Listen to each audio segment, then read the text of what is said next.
یہ سننے کی دیر تھی، عمر لانوں سے نہ رہا گیا، کھڑے ہو کر کہنے لگے اے اللہ کے حبیب صلی اللہ علیہ وسلم، مجھے بھی اس دنیا میں 3 چیزیں بہت محبوب ہیں۔ پوچھا کون سی؟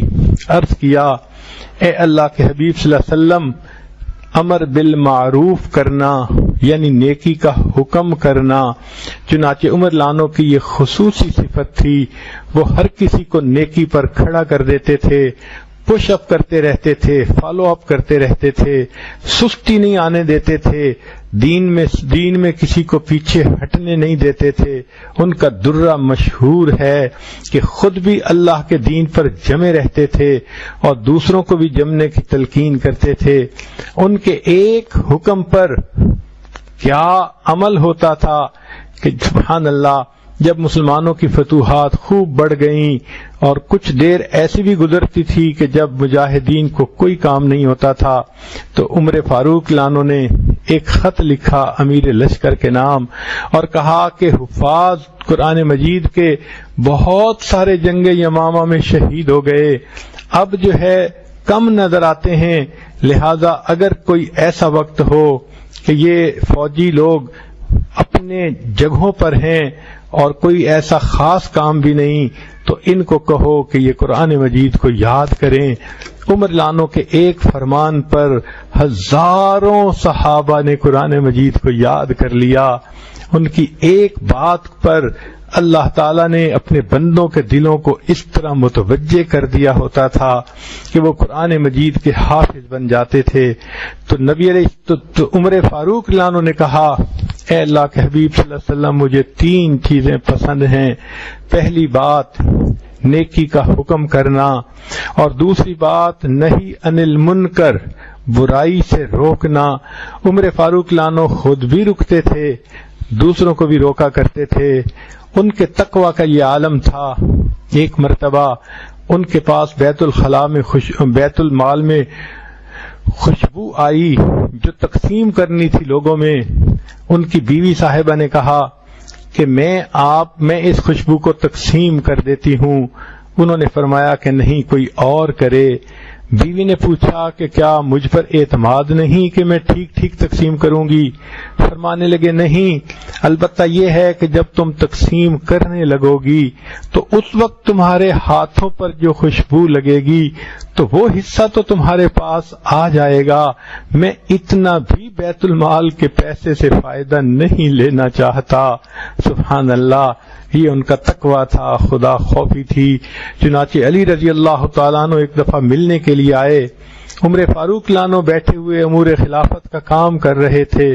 دروازہ کھٹکھٹایا گیا، عمر فاروق لانوں نے دروازہ کھولا، آئے اور بیٹھ گئے۔ پوچھا بھائی علی کیسے آنا ہوا؟ انہوں نے کہا کہ میں آپ سے کوئی ذاتی مشورہ کرنے آیا ہوں۔ دوبارہ پوچھا امور خلافت کا کام ہے یا ذاتی بات ہے؟ انہوں نے کہا نہیں، ذاتی پرسنل بات ہے۔ عمر فاروق لانوں نے پھونک ماری، چراغ بجھا دیا، اندھیرا ہو گیا۔ علی لانوں حیران ہوئے کہ اے عمر، مہمان کے آنے پہ چراغ جلایا کرتے ہیں، چراغ بجھایا تو نہیں کرتے۔ یہ سن کر عمر لانوں نے جواب دیا علی آپ نے بالکل سچ کہا، لیکن مجھے اور آپ کو یہ زیب نہیں دیتا ہم ذاتی باتیں کرتے رہیں اور بیت المال کے پیسے کا تیل جلتا رہے۔ سبحان اللہ، جو اتنے امین تھے کہ بیت المال کے ایک ایک پیسے کا اتنا خیال کیا کرتے تھے، تو وہ اپنے آپ کو بھی گناہوں سے روکتے تھے، دوسروں کو بھی گناہوں سے روکتے تھے۔ تو عمر لانوں کی 3 پسندیدہ چیزیں، فرمایا نیکی کا حکم کرنا، اور دوسرا برائی سے روکنا، اور تیسرا فرمایا کہ سادے کپڑے پہننا۔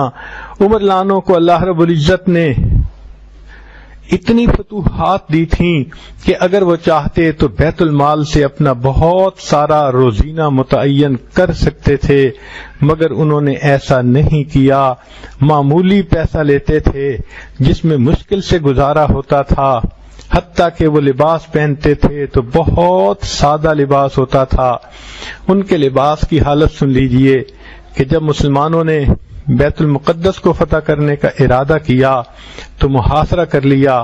یہودی اس وقت وہاں تھے، انہوں نے کہا کہ ہمارے علماء تمہارے سپہ سالار سے بات کرنا چاہتے ہیں۔ سپہ سالار نے پوچھا کیا کہتے ہو؟ انہوں نے کہا دیکھو ہم صاحب کتاب ہیں، ہماری کتابوں میں اس پیغمبر آخر الزمان صلی اللہ علیہ وسلم کا پورا حلیہ مبارک موجود ہے، اور ان کے آگے صحابہ کی بھی نشانیاں موجود ہیں، اور یہ بھی بتایا گیا کہ بیت المقدس کون فتح کرے گا۔ تم اپنے امیر المومنین کو بلاؤ، ہم اگر ان کے اندر یہ نشانیاں پائیں گے تو بغیر لڑے ہم چابیاں حوالے کر دیں گے، نہیں پائیں گے تو تم ایڑی چوٹی کا زور لگا لینا، بیت المقدس کو فتح نہیں کر سکو گے۔ امیر لشکر نے پیغام بھیجا، امیر المومنین عمر فاروق لانو کیونکہ آپ تشریف لائیے، تو عمر لانو چلے۔ جب چلے تو سادہ کپڑے تھے، چمڑے کا بھی پیوند لگا ہوا تھا۔ سبحان اللہ، اپنے غلام کو ساتھ لیا۔ صحابہ لانوں میں سے بعض نے کہا آپ نمائندہ بن کے جا رہے ہیں اور آگے کفار کے بڑے بڑے لوگ ہوں گے، تو بہتر ہے کہ آپ اچھا لباس پہن لیں، اونٹ کی بجائے گھوڑے کی سواری کر لیں۔ تو عمر لانو نے ان کے کہنے پر ایسا کر تو لیا، لیکن جب چند قدم اٹھائے رک گئے، فرمانے لگے میں اپنے دل کی کیفیت میں تغیر محسوس کر رہا ہوں۔ وہی کپڑا بدل کر پرانا لباس پہن لیا اور اونٹ پہ اوپر سواری کر لی، غلام کو ساتھ لے لیا۔ راستے میں غلام کے ساتھ یہ طے پایا، ایک منزل میں سواری کروں گا تم پیدل چلنا، اگلی منزل میں پیدل چلوں گا تم سواری کر لینا۔ سبحان اللہ، یہ اس زمانے کے مالک اور غلام کا تعلق ہوتا تھا۔ اتنا انسانوں کی ہمدردی ان کے دلوں میں ہوا کرتی تھی، ہر چیز کو شیئر کیا کرتے تھے۔ سبحان اللہ، چنانچہ یہ سلسلہ اسی طرح چلتا رہا۔ اللہ کی شان کہ جب آخری منزل آئی تو غلام کے سوار ہونے کا وقت تھا، عمر لانو کے پیدل چلنے کا وقت تھا۔ غلام نے عرض کیا میں اپنی باری آپ کو دیتا ہوں، آپ بیٹھ جائیے چونکہ سامنے لوگ موجود ہوں گے۔ عمر فاروق لانو نے کہا ہرگز ایسا نہیں۔